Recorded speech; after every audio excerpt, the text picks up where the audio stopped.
Hello बच्चों, दोबारा से स्वागत है आपका सुधीर सर फाउंडेशन क्लासेस में।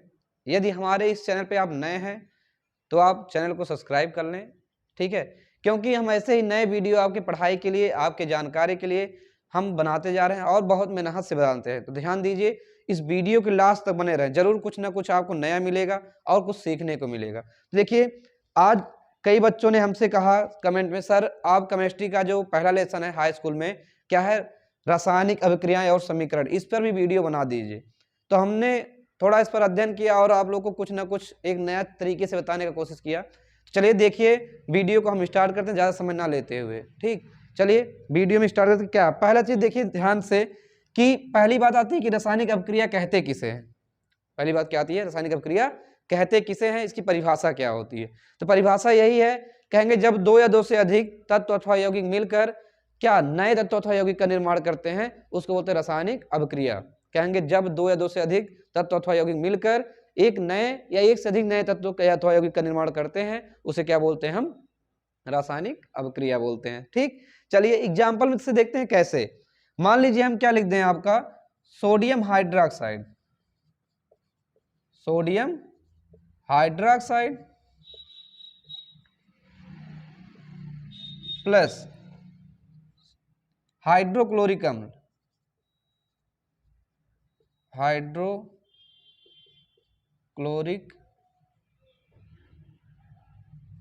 अम्ल, ठीक है। अब गिव्स देन क्या हो जाएगा यहाँ पे, सोडियम क्लोराइड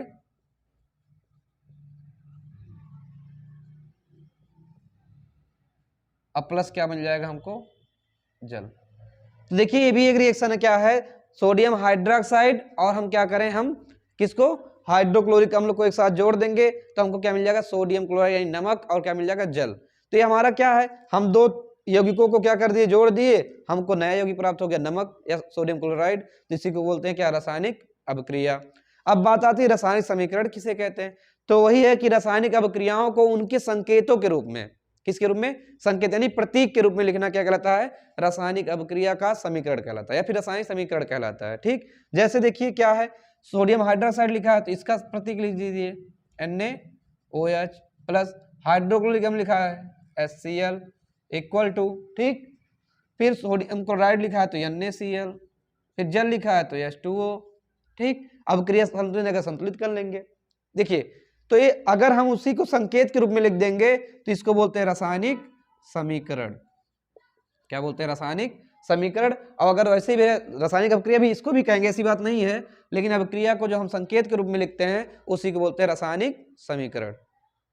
समझ में आ गया। चलिए अब इसमें एक टॉपिक पूछता है कि आप लोग ध्यान जानना पड़ेगा कि जो अभिक्रिया है, इस अभिक्रिया में पहले तीर की जो पहले जो आपका एरो लिखा है इक्वल वाला, इसके पहले क्या होगा, इक्वल के बाद क्या होता है, इसका नाम क्या है, ठीक। तो देखिए ये भी जानना जरूरी है। तो तीर के जो पहले होते हैं इनको सबको हम क्या बोलते हैं, यहां से यहां तक के बोला जाता है क्रियाकारी या अभिकारक, अभिकारक या क्रियाकारी, ठीक। और अगर एरो के ऊपर कुछ है तो उसको बोलते हैं उत्प्रेरक। ये मान लीजिए हम यहाँ एक सिंबल लगा देते हैं, क्या हो जाएगा, उत्प्रेरक, या उसका एक नाम और है क्या, अभिकर्मक, ठीक। और तीर के बाद जो हमको यानी जो नए पदार्थ प्राप्त होते हैं उनको बोलते हैं हम उत्पाद या क्रियाफल। समझ में आया। देखिए हर एक चीज का डबल डबल नाम मैंने लिख दिया है, एक बार ध्यान सुनिए। कहेंगे जो पदार्थ रासायनिक अभिक्रिया में भाग लेते हैं उन्हें अभिकारक या क्रियाकारी कहते हैं, ठीक। और जो नए पदार्थ प्राप्त होते हैं उसे उत्पाद या क्रियाफल कहते हैं। बच रहा कौन सा, उत्प्रेरक या अभिकर्मक। ये क्या होता है, कहेंगे वे पदार्थ जो अभिक्रिया की दर को बढ़ाए तो घटा दे। देखिए या तो वो बढ़ा दे या तो फिर क्या कर दे, घटा दे, तो उसी को बोलते हैं क्या, अब उत्प्रेरक या अभिकर्मक। जैसे देखिए अगर मान लीजिए कहीं पे आग लगा हुआ है, क्या लगा हुआ है, आग। अब आपको मैं दो चीज दे दूं, क्या, एक पानी दे दूं और एक दे दूं क्या, डीजल, ठीक। दो पदार्थ मैंने दे दिया। अब बताइए अगर पानी को आग में डालेंगे क्या होगा, आग क्या हो जाएगी, कम हो जाएगी। अगर डीजल डालेंगे तो आग बढ़ जाएगी। तो ये दोनों उत्प्रेरक हैं, लेकिन एक उत्प्रेरक है जो उसकी अभिक्रिया को कम करता है और एक उत्प्रेरक क्या करता है, उसकी अभिक्रिया को बढ़ा देता है। तो वही मैं बताया भी हूं, उत्प्रेरक वे होते हैं जो अभिक्रिया की दर को बढ़ाने अथवा घटाने का कार्य करते हैं। तो पानी इसमें आग को क्या कर देगा, कम कर देगा, घटाने का कार्य कर रहा है। अगर आप डीजल डालोगे तो अभिक्रिया की दर यानी आग का क्या होगा, बढ़ जाएगा। तो ये उत्प्रेरक जो है आग बढ़ाने वाला है और उत्प्रेरक क्या है, आग को घटाने वाला। तो अलग अलग उत्प्रेरक एक यानी एक उत्प्रेरक एक ही कार्य करेगा, या तो अभिक्रिया की दर को बढ़ाएगा या तो अभिक्रिया की दर को घटाएगा। समझ में आया? चलिए अब देखिए हम लोग बढ़ते हैं आगे। इतना तो समझ में आ गया। बढ़ते हैं अभिक्रिया के प्रकार पे कि अभिक्रिया के कितने प्रकार होते हैं और क्या क्या उनकी परिभाषाएं हैं, उनको एग्जाम्पल के साथ बताते चलते हैं। अगर वीडियो हमारा अच्छा लग रहा हो तो लाइक करें और इसको ग्रुपों में शेयर करें ताकि जो और बच्चे हैं उनको भी इसकी जानकारी मिल सके, क्योंकि पहला लेसन है बहुत आता है, बहुविकल्प में भी आता है। चलिए आगे देखते हैं क्या है अभिक्रियाओं के प्रकार।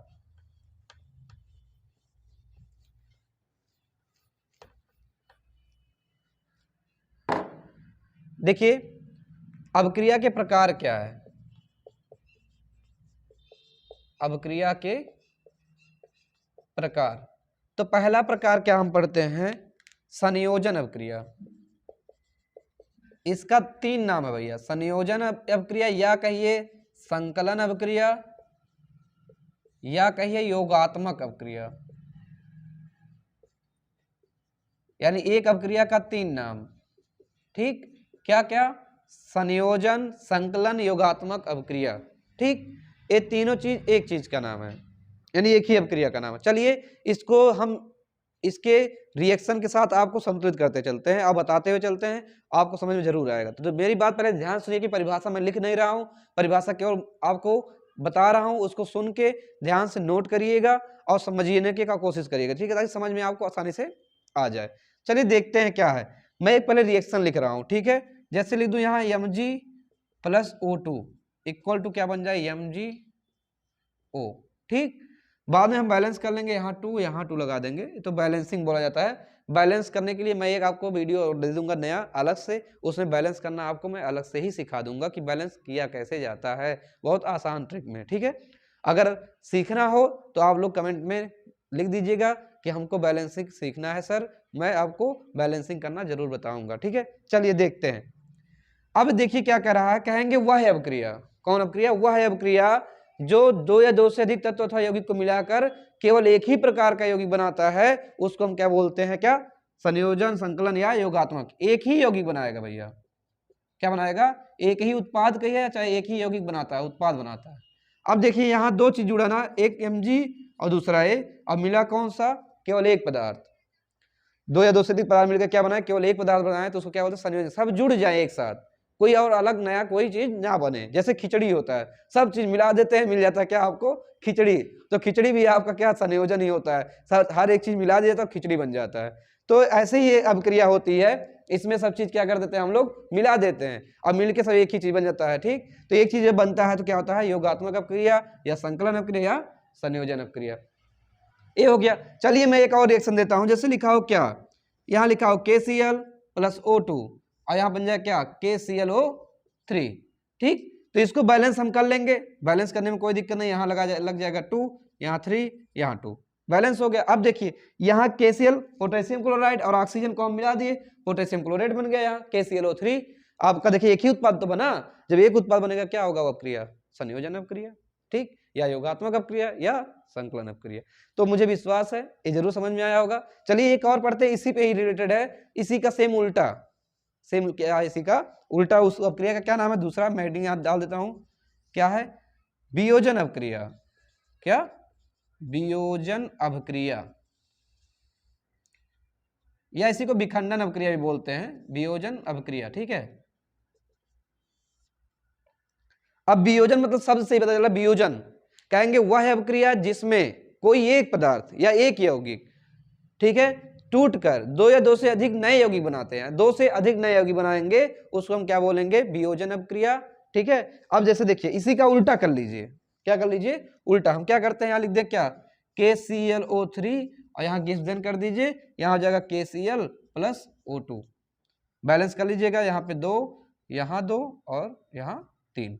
देखिए अब इधर एक पदार्थ है, इधर 2 या 2 से अधिक पदार्थ हो रहे हैं। ठीक, जब तीर के उधर नए उत्पाद के रूप में 2 या 2 से अधिक पदार्थ प्राप्त होंगे और इधर एक ही पदार्थ रहेगा तो उसको बोलेंगे वियोजन अपक्रिया। यानी वो पदार्थ क्या हो, टूट गया, अलग हो गया। यहाँ एक ही पदार्थ तो था, यहाँ 2 पदार्थ प्राप्त हुए तो ये टूटा नहीं, टूट गया। KCl अलग हो गया, ऑक्सीजन अलग हो गया, तो इसे बोलते क्या, वियोजन अपक्रिया। तो मुझे विश्वास है ये दोनों अपक्रियाएं और इनके रासायनिक अपक्रिया समीकरण की परिभाषा और उसके एग्जाम्पल आपको जरूर समझ में आए होंगे। समझ में आया है तो आप वीडियो में क्या लिखेंगे, जय विज्ञान। अगर हमारा वीडियो समझ में आया हो तो आप लोग कमेंट में जरूर लिखिएगा जय विज्ञान। क्या लिखेंगे, जय विज्ञान। ठीक। और देखिए ये वीडियो हमारा अगर अच्छा लगा हो तो ज्यादा से ज्यादा शेयर करें। अगर चैनल पर नए हैं तो सब्सक्राइब करें। मिलते हैं अगले वीडियो में इसके ही सेकंड पार्ट के साथ। तब तक के लिए जय हिंद, जय भारत।